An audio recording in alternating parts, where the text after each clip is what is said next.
We're going to look at a really different kind of topic. It's called generational motivations. There are differences, general differences between motivations between generations.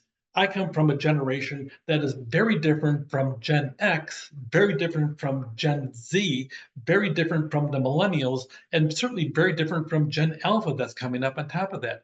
Sometimes people have no idea that once upon a time, windows and cars had a crank on them, and you would crank it over here. There are generations that have always had electric windows in cars. So you'll see differences just as to how they adapt to technology, how they're frustrated by technology. You'll see different aspects as to what motivates them about work ethic and so on. You'll have really the boomers, the generation there. We used to define generations by 20 years, and then we started chopping it down to 15 years. You'll see the boomers are a group from 1946 to 64, and Gen X is 65 to 1980.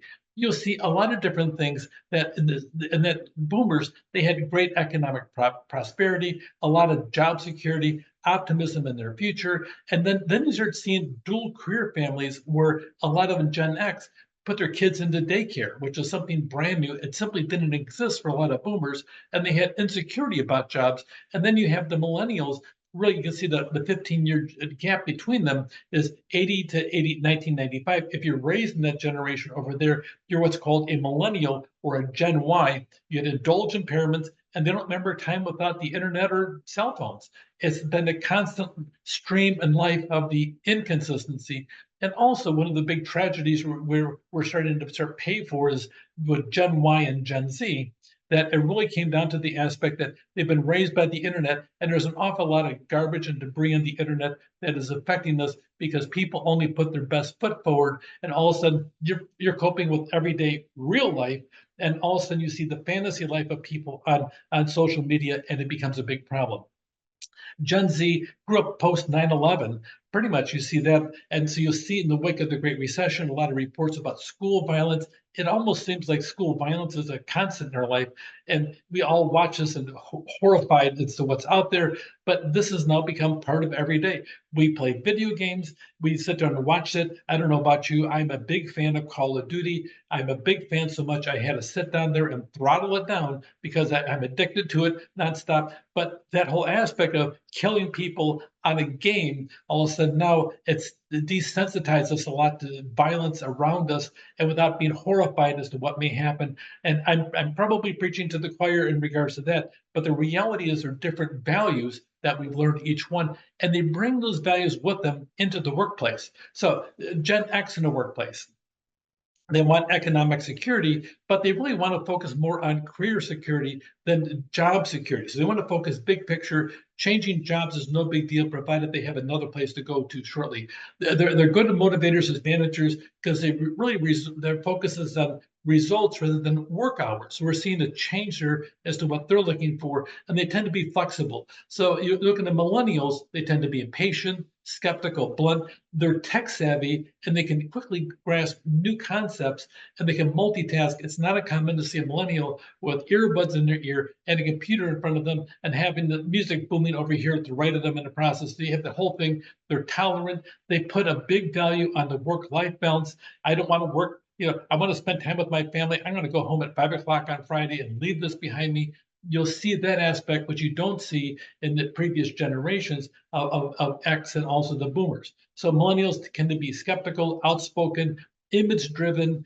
They're tech savvy with a sense of fun and tolerance for an awful lot of different things that previous generations didn't. In a lot of ways, it's a step up. In a couple of ways, it may be a step down. It just depends who the individuals are. Gen Z in the workplace, they tend to be cautious, security minded. They want to improve the world. And you'll see, I think every generation wanted to improve the world, all the way going back to a Coke commercial that I want to teach the world to sing in harmony. And that was all cute. But you'll see the practical part of it. You'll see the practical part really began with the millennials just trying to improve their neighborhood.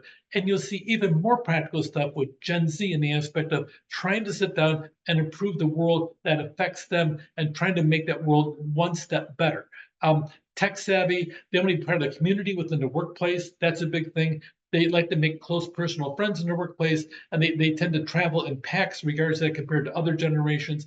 And they have a lot of practical benefits such as healthcare. It's a big thing. So you'll see these different traits coming through the workplace. Keep in mind, there's typically always four generations in the workplace. Okay, you're having Gen Z, you have millennials, you have Xers, and you also have baby boomers who had their retirement savings destroyed from the recession during the Obama years. So you have that aspect of it. So all four tend to be in the workplace. Then everybody's waiting to get the top chair, waiting for the top seats to clear out to get their promotion that they've always wanted, or they'll step out, step back from the job, whatever. You'll see a lot of changes in the workplace as to what's out there. Boomers prefer meetings and conference calls. Xers prefer email and choose meetings only if there's no other options. Millennials prefer to use anything but a meeting by the time you're done. They like social media, and Gen Zs prefer face-to meetings and shy away from phone calls. You're seeing a couple things like the Gen Zs. They have a lot of traits of the baby boomers, and you'll see some of the generations kind of shifting. You'll even see taste in music skipping in generations. So you'll see some things over here, typically here, and some over here. Just depends what it is. So expect those four generations. And different is not better or worse. Just pay attention because every generation will bring something to the workplace that is highly valuable. And we need to treasure those differences because of the fact that you're going to have a whole different set of wisdom and knowledge there to draw from if we listen and make certain that we communicate well in the workplace. The generational motivations can actually be a major, major positive asset for everybody and help move that organization forward in many different ways. Take care.